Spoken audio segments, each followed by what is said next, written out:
Testing. 1, 2, 3.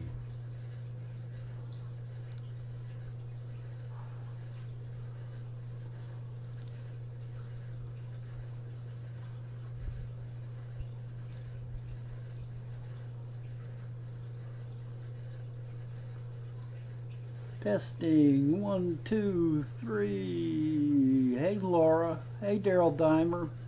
How's everybody doing on this Saturday afternoon? Hey Heather Nielsen, Scarlet Aquatics. What's up with everybody today? It's a scorching Saturday afternoon here. Our temperatures are over 95 degrees. It's sweltering out there. Hey Flynn, welcome to the stream, man. How's Flynn doing? How are things up in Canada? Yeah, it's really hot. Hey John Williams, welcome to the stream, man. And afternoon to you too. Once again, I'm pretty much bereft on topics today. I've been trying my best to get some work done with a buddy of mine. He needed some help with a pergola that he's building, and with my frozen shoulder in both my shoulders and my back, I can't really do a lot of work, but I'm needing to put together some money for spending money on my trip in Peru. And so I've been trying to do my best to go out there and actually help. It's pretty hard. I can't really work. I can't really put in a day's work like I used to be able to. I've sat around for so long with these shoulders and this back that I'm just physically unable to perform like I should be able to, but yet he needs help painting so badly that it's worth it to him to let me do what I can do. So basically this week, most of it's been eaten up by me going and trying to put in a few hours a day working. So I have no content, and I'm once again bereft of a topic today. I did think of a topic to do, but I think it would probably be better served for just regular content, not a live stream. I can give you guys a hint on what it is. It's the lateral line on fishes.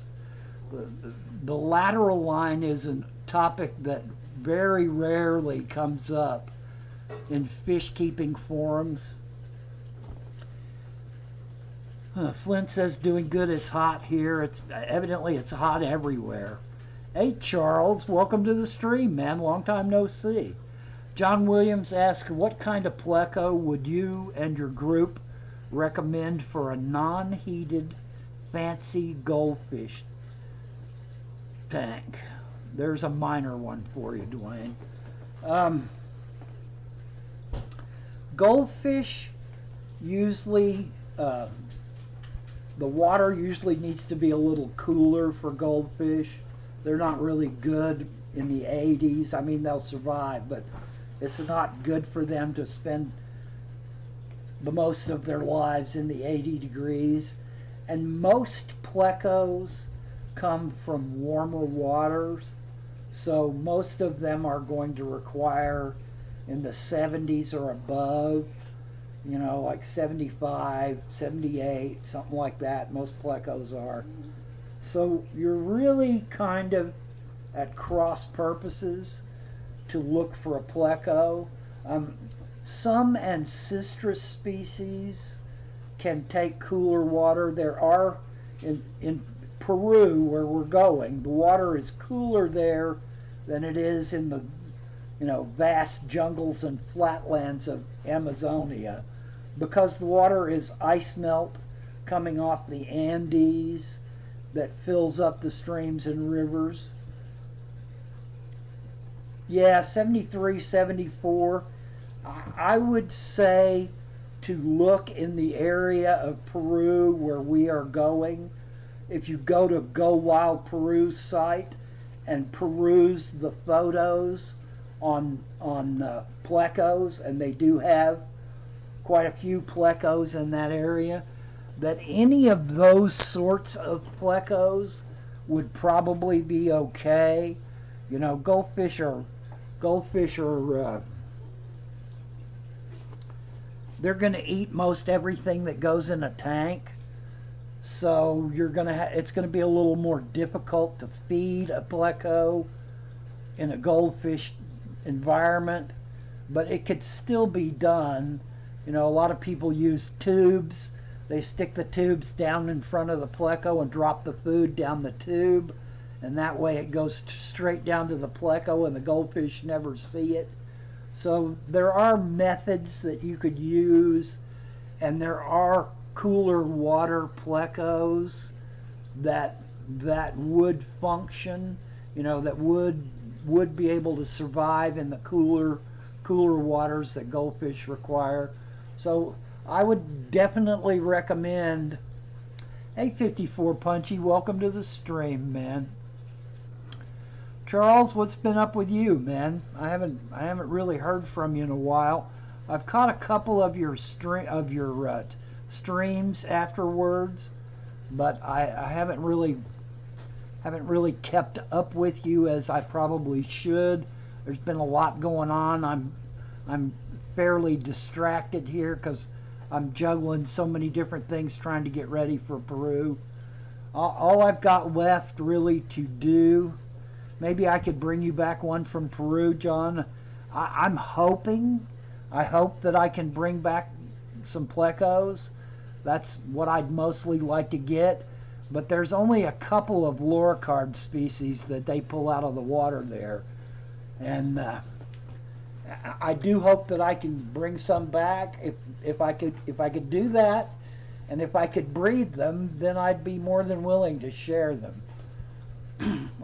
I'm not sure how my shipping abilities are, because I've never shipped fish to anyone before, but I'm sure we could find out, you know. Water quality for a goldfish and water quality for a pleco may be highly different, though. So on the one hand, you can do the cooler water, but on the other hand, goldfish may require different parameters from a pleco. So you might have issues with that, you know, trying to keep the pleco happy in a goldfish tank. But I mean, that's all the kind of stuff that you can resolve. Hey, Mr. Grouse Dust. Max! There might be somebody at the door. You gonna go check? Yes. Okay, thank you. Gotta move having a nurse to do it. Yeah, well, sure sounds like it. The way he's barking.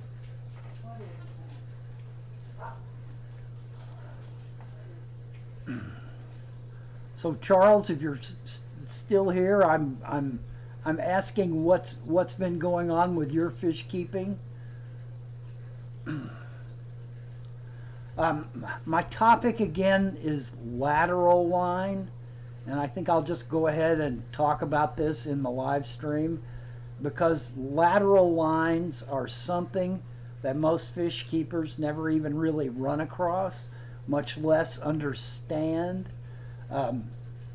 The lateral line is like a canal on the sides of most fish.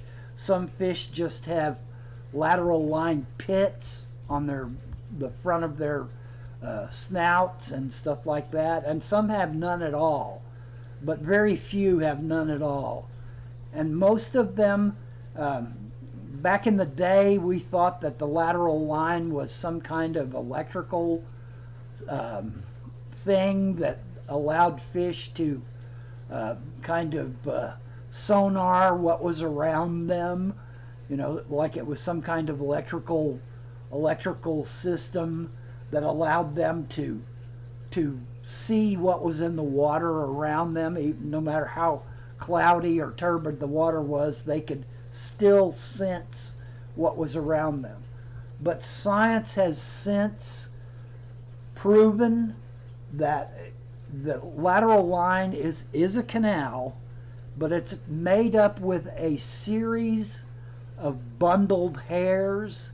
The fish actually have hair, and that it is bundled hairs that are inside of a jelly-like capsule that every so often along the lateral line there is one of these bundles.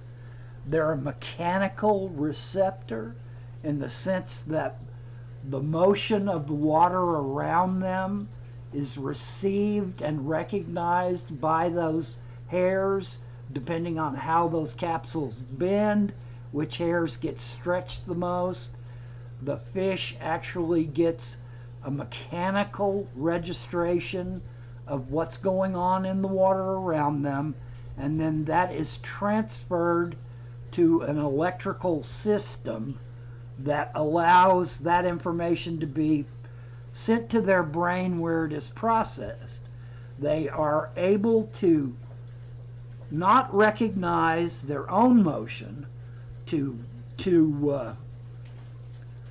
yes, it does explain how they know when there's something behind them in the water, because Heather, they can feel that motion in the water around them.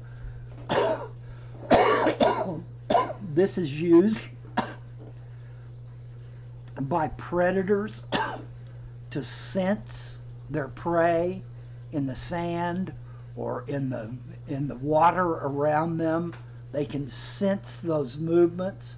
It is used by non-prey fishes like tetras so that they are able to school closely together. It's how they can swim in a large group and make the same motions that the fish around them are making. It is integral to their schooling behaviors. They can sense the movements of a fish right next to them or some distance out in the water. The electric eels, all of this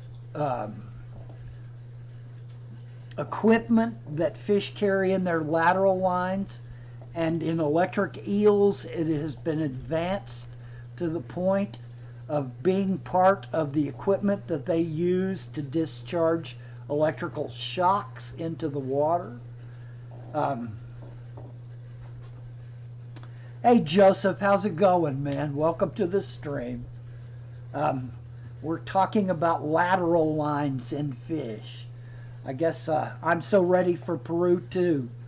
And I'm out trying to earn a little spending money so I don't end up down there and broke with no money to spend.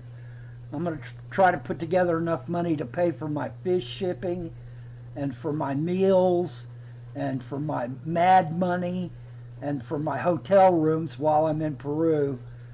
I've been working hard this week, as hard as I'm capable of working. I've actually got peeling arms. Both of my arms are peeling from being out in the sun. Yeah, I heard that you put a payment down on your camera. I'm happy for you, man.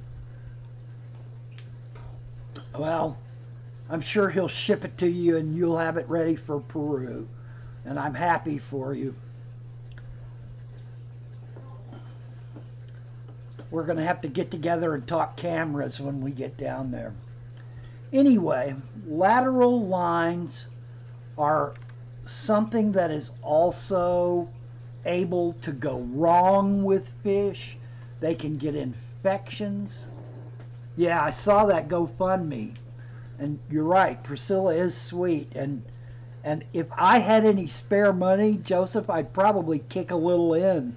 But right now, every dime I've got is going towards this Peru trip. So I'm sorry I'm not kicking in and helping out. But I'm funding mine. Anyway, some fish have usually lateral line issues with fish are the kind of issues that you get like hole in the head disease. A lot of lateral line problems are basically poor water quality, where the water quality is not being kept up well enough for the fish to thrive in, much less get by without developing hole in the head or lateral line issues. And this lateral line runs right down the side of most fishes. And if you watch a fish swimming closely, you can usually figure out where the lateral line runs. And it's just more information. Joseph says, we will have some good meals down there in memory of Anthony Bourdain.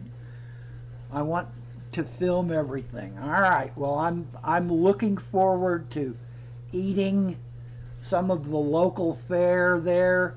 I know on the day we get to Lima that we'll be able to, I want to stop at the Great Mill, which you recognized is also a bakery.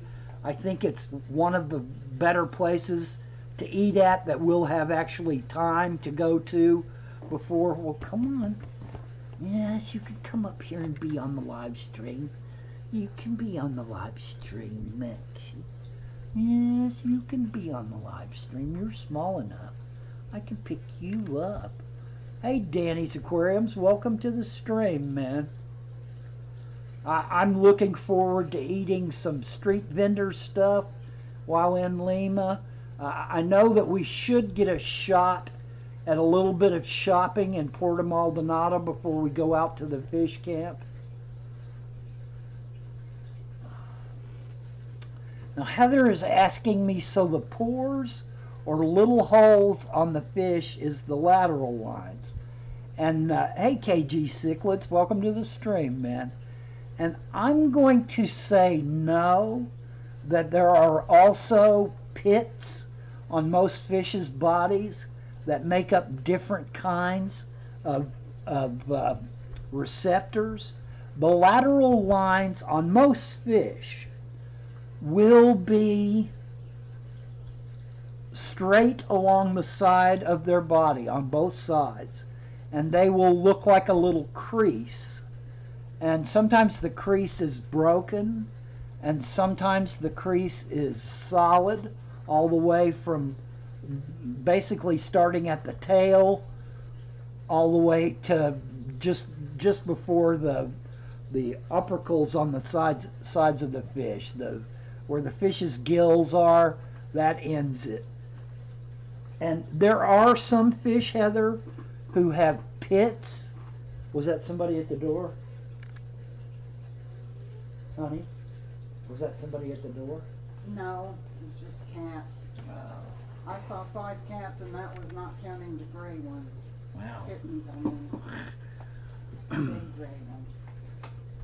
I think that the lateral line is an issue that is not often discussed by fish keepers. It's a little deeper science than most fish keepers ever really delve into, and yet it is a critical organ on our fish, of our fishes, and it is one that they use a great deal for schooling, for prey behavior, if they're prey fish, and also to avoid being predated on. A fish can sense a predator in the water and its movements, and they're really kind of critical pieces of equipment. You know, sound underwater does not sound like sound does it in the air. It's more of a pressure. It's a higher pressure, and so fish can receive sounds not through an ear or through the little stirrups and bones that we have in our ears that allow us to receive the vibration of sound. Instead, fish receive this sound as a pressure against those bundles of hairs in their lateral line, and they transmit that information mechanically and then electronically to the fish's brain, and so they can sense the sound as a vibration pressure, as a pressure wave in the water, and they can feel it. And so the lateral lines, or the lateral pits, as some fish have, are their way of receiving what we would perceive of as sound in the water. They don't really have ears. They don't really have the I can't remember now what the three little bones are called in our ear. They don't have a system like that, but they can use the lateral line in that sense. And Heather says this also might explain why blind fish can still function. And that's true. They can see through their lateral line by picking up the motions in the water, and they probably receive information about solid objects as well in the same way. Hey IFG, welcome to the stream, man. Hey Turtle Girl, welcome to the stream. We're talking kind of, Evan, about lateral lines in fishes. It's one topic that I rarely see come up in any of the YouTube streams, or mostly any of the club talks. I just rarely see information surface in the fish keeping realm about lateral line and lateral line diseases that occur. And I think that it is, yes, Turtle Girl, that's exactly what it is. And surprisingly, it is bundles of hair that are encapsulated in a jelly-like form that the fish uses to receive the information. So your fish actually have hair. It's just that they're part of their lateral line, and they're encapsulated so that they're not waving around so that you can see hairs. And they are very critical pieces of equipment that your fish use to receive information about their environment. Looks like Joseph wants to do a collab with IFG. You've got a video on the lateral line? It must be really old, IFG, if I haven't gotten back to see it. But I still think it's an issue that's worthy to bring up. I still think it's a piece of information that most fish keepers need to add to their understanding about fish anatomy, about the way our fish perceive their world, about the way our fish can be affected by certain things happening in their environment that can deaden their senses of their lateral lines.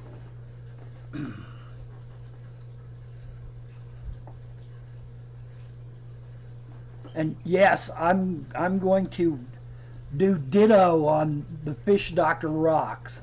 I try to push his channel whenever I can, because he is an actual vet that's had tons of experience with taking care of fish and dealing with the diseases in their advanced forms that most of us as fish keepers can't really wrap our heads around or understand. Turtle Girl, I would highly suggest you looking this up, but in a general sense, the lateral line is a canal running along the side of the fish's body that has fluid inside it.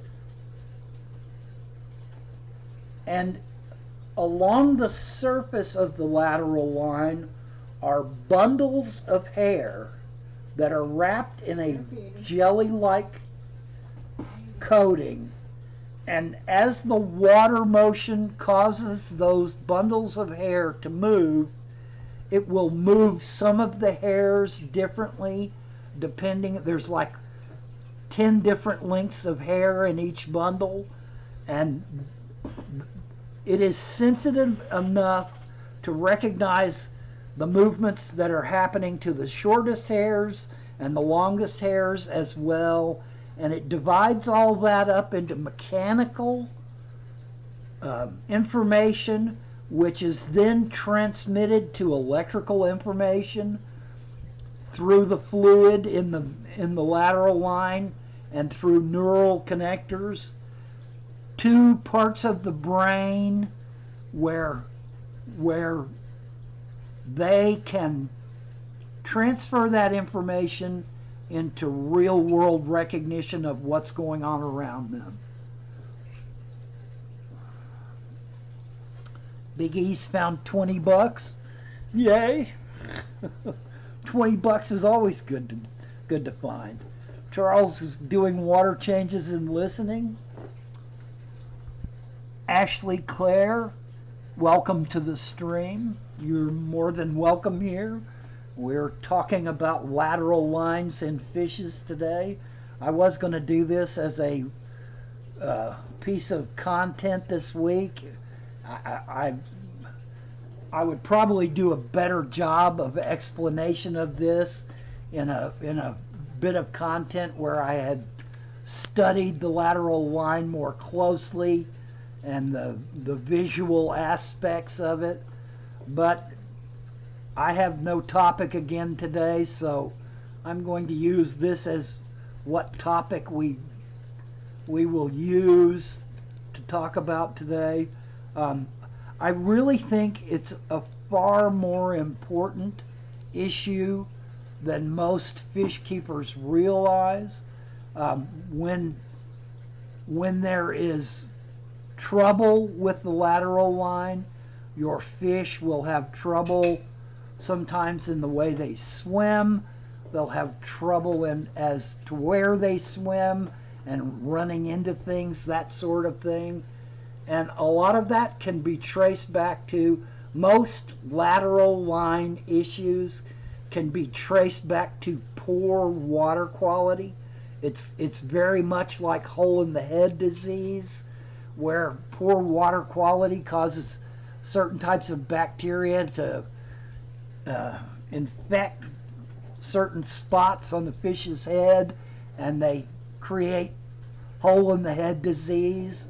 And it's most often a symptom of poor water conditions. Not always. There are other things that can affect it, but most usually the cure for noticing the beginning of lateral line disease, just like noticing the beginning of hole in the head disease, is quick, solid water changes with a lot of vacuuming of the substrate to get any stray detritus out of the substrate that's causing an issue. Yeah, Ashley Clare, that's basically what we're all here for, is for you to get a fish tank and for us to help you with the care and thriving of your fishes. And that's basically what most of us here in YouTube are here for in one form or another. Some people sell things, which I support entirely. A lot of people run their stores through YouTube, and I think that's a great way to make use of the community that is here, that keeps fish and needs these sorts of things. I think it's great to combine your store with the community that is here on YouTube that follows the content that is put out, hoping to gain skills in fish keeping and to refine their skills in fish keeping. And also, we are here for commiseration. When one person goes through something, we can commiserate with them because a lot of us have gone through it before too. We can tell them how we fought our way out of it, how we recovered from it if it's so disastrous that you can't fight your way out of it. We can talk to you about how we got around the issue. We can talk to you about how we got over the issue, how we put the issue behind us, what anecdotal things worked for us. That's basically what the fish community, the fish fam, is doing here on YouTube, is trying to come together as a community to express our joys and misery with the hobby, and to have people who are sympathetic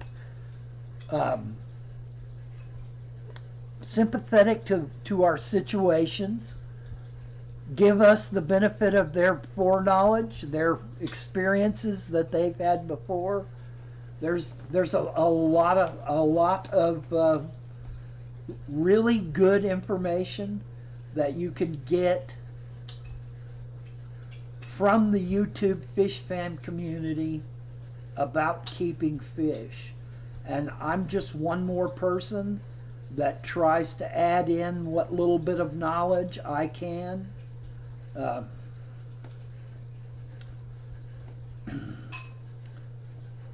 Ashley says, I used to have several tanks. I'm a cichlid lover.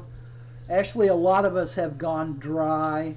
I've gone dry at different periods in my fish keeping hobby too. Sometimes when you move, it's just really impossible to immediately set up and care for fish. If you have to move across the country, you know, you may not be able to mail the fish to yourself. You may not be able to get someone to take care of them long enough for you to go somewhere else and set it all up. Ashley, I have kept cichlids for many, many years. I do not keep large cichlids anymore. I do actually have one cichlid in my collection right now. It is a Teleocycla. It is a variant. It almost looks like a pike cichlid, but it's much more dependent on its front two fins to walk around, to sit. Oh yeah, Evan, this is a video of me doing some work on my wife's 75, and so I just flipped on it because it was different from the video that I was running before. This video doesn't have a lot of motion or fish or anything in it. It's kind of a static background. And so I was working, but this was during the winter time, so it was cold enough for me to have a flannel shirt on, even in the house.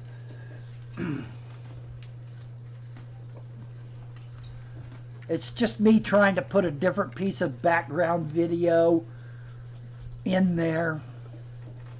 I've got maybe 20 pieces of film that I can use for my background videos of different tanks at different times, and I get stuck in a rut using the same one over and over again, so I flip around just to try to find something different to use.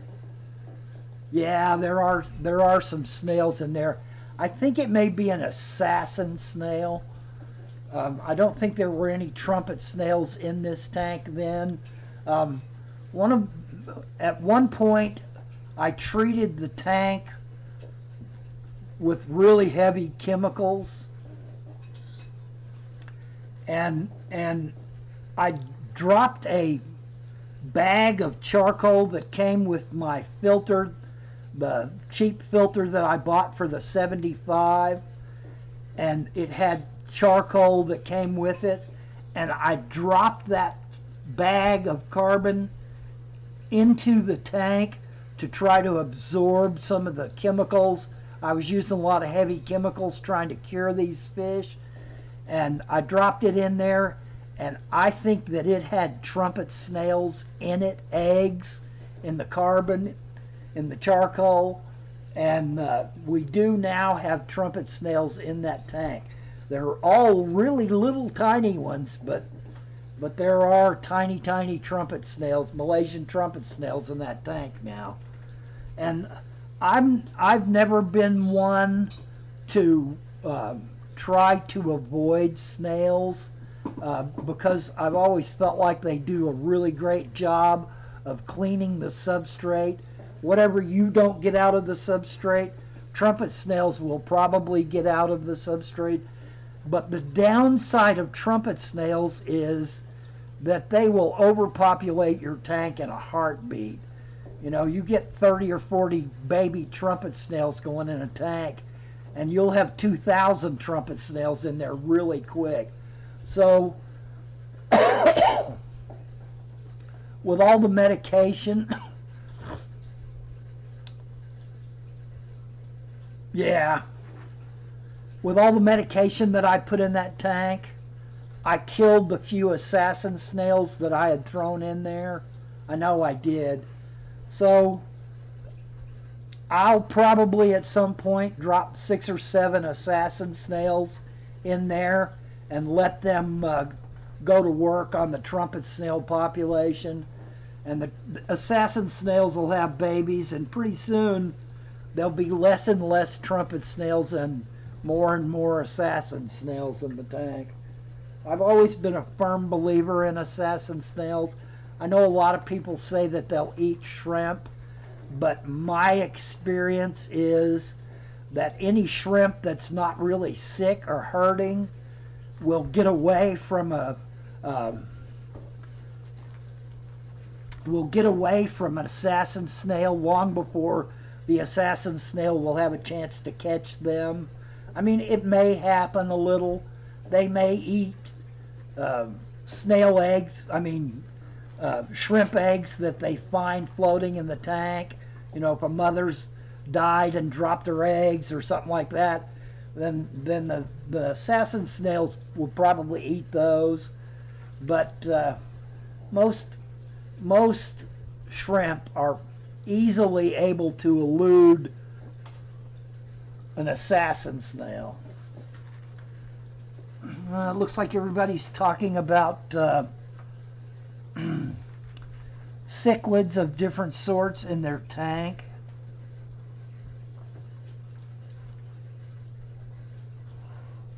Ashley's talking about having a red terror with no tail.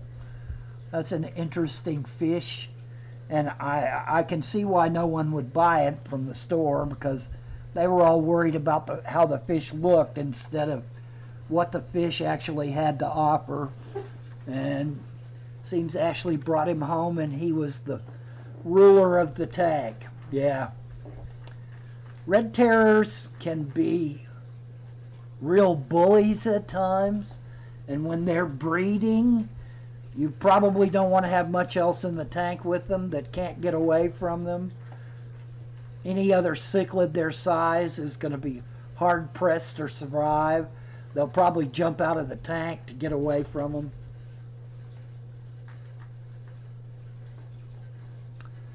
And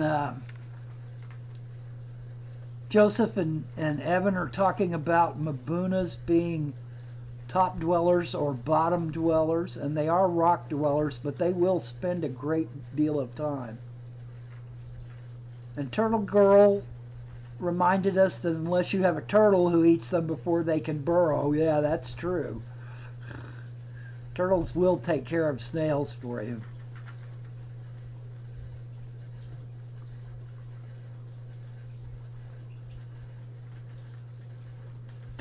'54Punchy says, "Hey Priscilla, thank you for dropping by and giving a notice that you were here. I'm glad you got to spend a few seconds of your Saturday afternoon in here."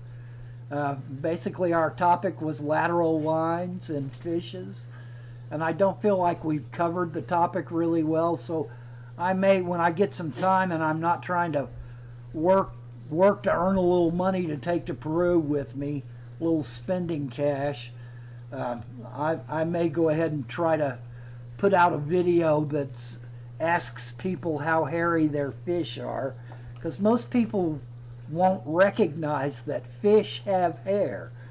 And it's inside of the lateral line that they actually do have hair.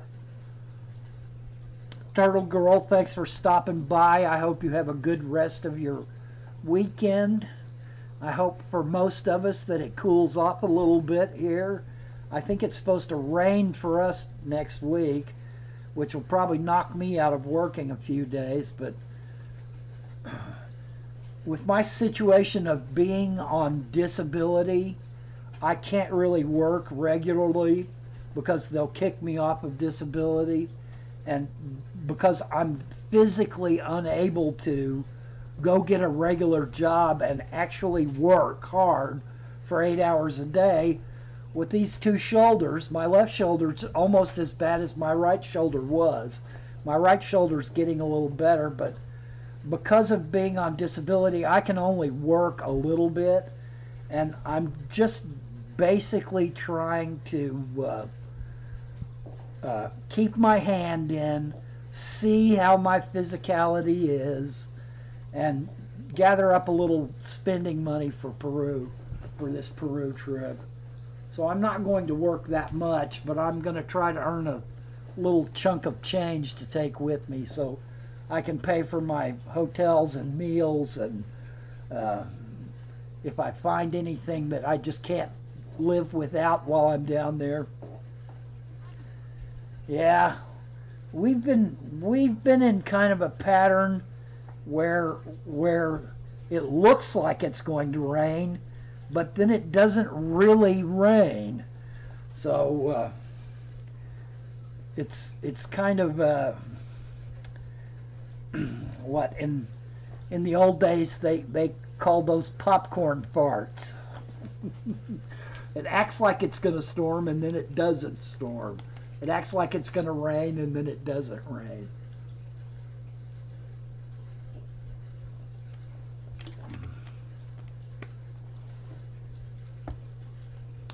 Yeah, Evan, you're right. Oscars seem to have lateral line erosion worse than any fish. And they also have a really rough time with hole in the head as well. So any of the larger cichlids, large Jack Dempseys, large jaguars, any of the Central American large cichlids, they all are as mostly susceptible to things like lateral line erosion and hole in the head disease, and it's almost always an issue of water quality in the tank. They very rarely come down with these problems if the water quality is pristine. It's usually a tank where someone's been doing 10% water changes once a month for 3 years, and all of a sudden the water quality goes so far south. So usually the cure for noticing lateral line erosion, yeah, and feeding live feeder fish, you're right, but most of us don't do live feeder fish anymore unless it's a species that literally will not eat frozen or will not eat dry. You know, that really, there are some fish that will never ever be weaned off live feeding. And Priscilla's asking me how I'm feeling. Priscilla, I'm exhausted. I put in almost 7 hours yesterday working out in the sun, and I really wasn't working as hard as someone needs to work to actually hold down a job, but I was working as hard as I could. So, hey Lumpy Dog, welcome to the stream, man. So, I'm exhausted. I'm peeling on both arms from the sun, how much sun I've been getting, which I have enough Indian blood in me that I don't peel, that I've probably only peeled 4 or 5 times in my entire life. Yeah, I'm really tired. I'm exhausted. My back's killing me. Both my shoulders hurt. But I'm getting ready to go to Peru, and so I need to push my envelope as far as my physicality is, so that I can actually go out there and keep up with 70-plus-year-old Ian Fuller as he marches around, hiking and everything else. He's 70 and I'm 63, and he's going to make me look like a baby probably, because my physicality is so bad. So we're a month out from going, so I'm out there trying to push my physicality envelope as much as I can, see how much help I can actually be, actually getting stuff done. Yes, Ian Fuller is going with us. Or am I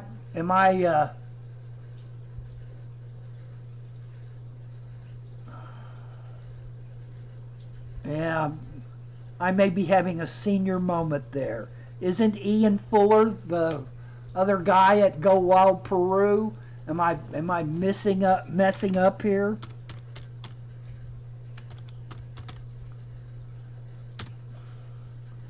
Now you're going to make me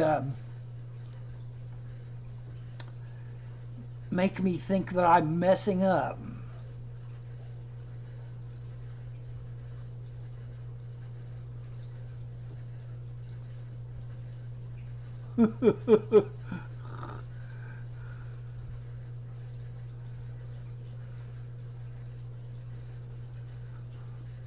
Oh well, I'm not actually finding it.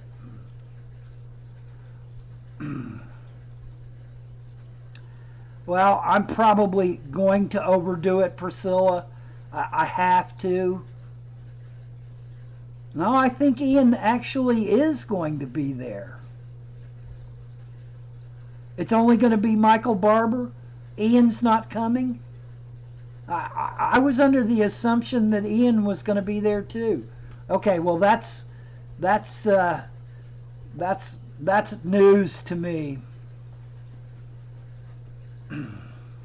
But I do outbeard you, 54 Punchy. Believe me, this beard is starting to be an issue in ways that I never understood that a beard can be. It's long enough for the wind to blow it up in my face now. I actually rolled over it with a weenie roller. I was up between two beams on this pergola, and I was rolling, and the wind blew my beard up, and I actually rolled over my beard. Evan wants me to bring him back an Umbie. Umbies are much farther north, Evan. About the only cichlids. Okay. Well, at least I wasn't wrong about Ian Fuller. Yeah, he is the Corey guy, and I guess he goes on the Corey trips. Okay, that makes sense. Well, anyway, Ian's 70, and he's still doing it. So I can't look like a wuss next to Ian, whether he's there or not. I got to be able to do at least what a 70-year-old man's doing. Umbies are much farther north, Evan. The only cichlids that I have seen them pull out are, yeah, I'm about 3/4 wuss right now. Basically, between my back and both my shoulders, I've been physically unable to perform for 3 or 4 years here, Evan. I just can't do it. Frozen shoulder is basically your muscles ripping because your shoulder will not move like it's supposed to. And so the muscle fiber tears and rips. And believe me, it is a pain that you will never forget. It's a pain that hits you like severe dental pain, only it's in your shoulder. So, yeah, the bugs are going to be an issue too. The only cichlids that I have seen them pull out of that area are some oddly colored apistos, some apisto relatives, And there's something sort of like a chocolate cichlid that I saw in one of the pictures that came out of that area. So that's the kind of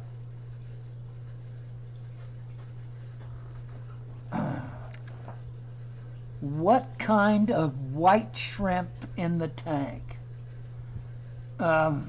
If yeah, we should see apistos, and I would love to bring back a couple of pairs of apistos. That would be really nice to bring back an apisto trio, or yeah, and we should get a bunch of different kinds of cories and a few plecos. There are also some whiptail catfish. There are also some ninja catfish, some of the wood cat varieties.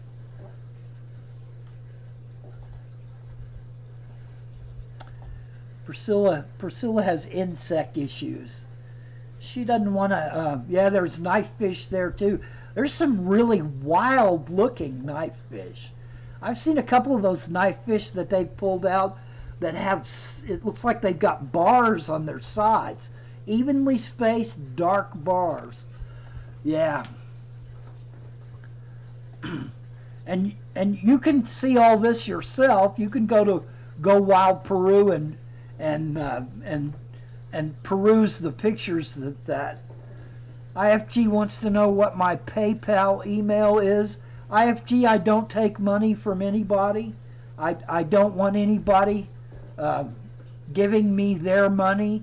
I would rather them spend money on either their own hobby, or I would rather them spend the money on people that are truly deserving of spending money. Like, I would tell you to go to Priscilla's GoFundMe that she has up for Joseph, JH Aquatics there.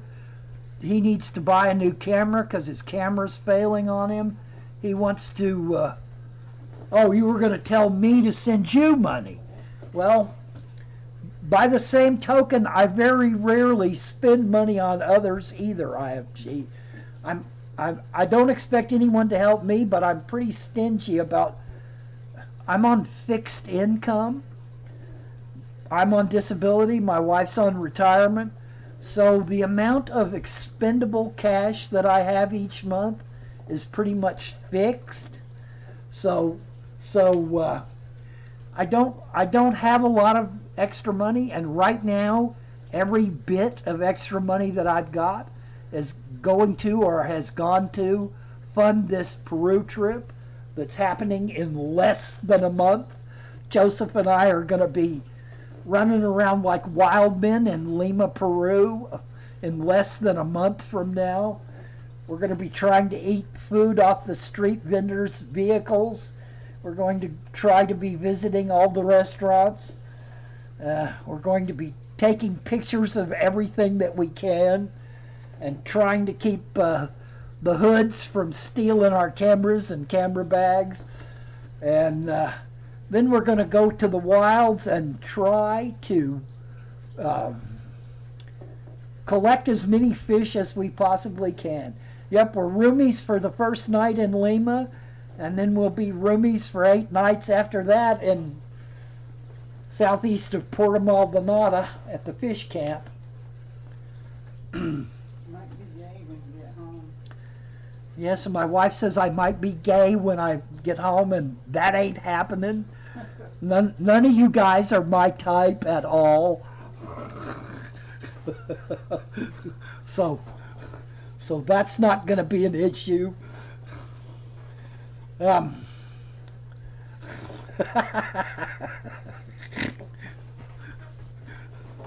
right. We're closing in on the top of the hour once again. Once again, I have survived another hour of live streaming on the wilds of the internet.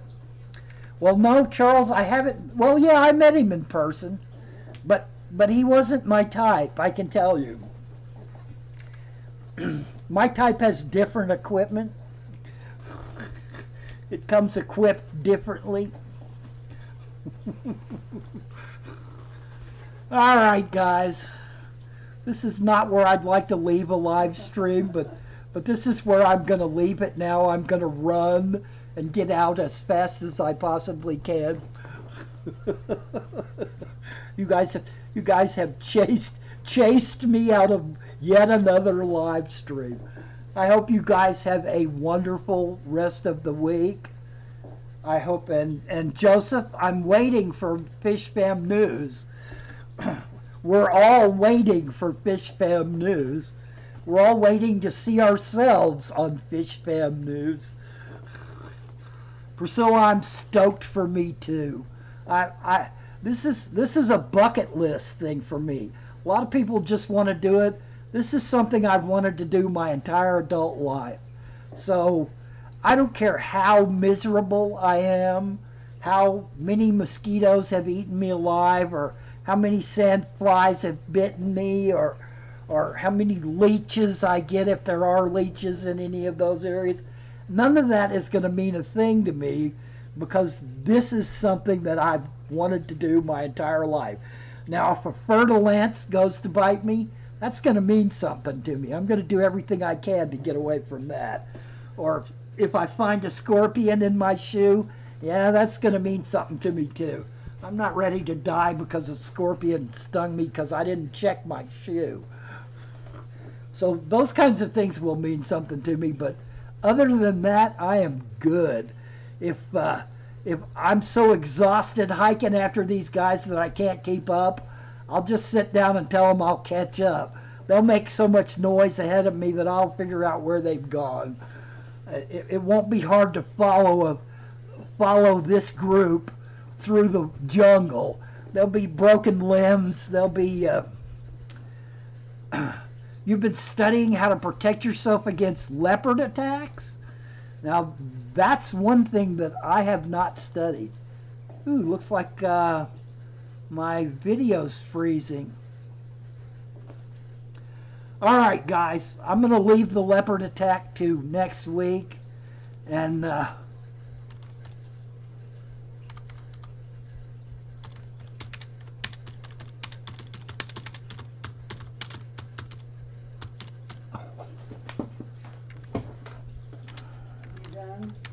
almost. Don't post it. Stop. Do not post it. Stop. I think it's real. Well, wait a minute. It's lagging. It's not like I'm on. See the circle? Yeah. It's lagging. So you're trying to tell me to stop talking? Yes, that it's not going to do any good if you're talking to them. No, I'm talking to you. Oh. I don't want you to post it. It is, you're so worried about Social Security and disability, you know, every time you work, and now you've just posted it for the world to see that you're doing this work. That I have not been able to function as a physical work, yes. But you're doing some work. But I'm doing some work. You're painting. I would not post it. That's my advice to you. Okay. All right, guys. I can't see my video moving, but I'm out. You guys have a great weekend. Okay, thanks, Priscilla.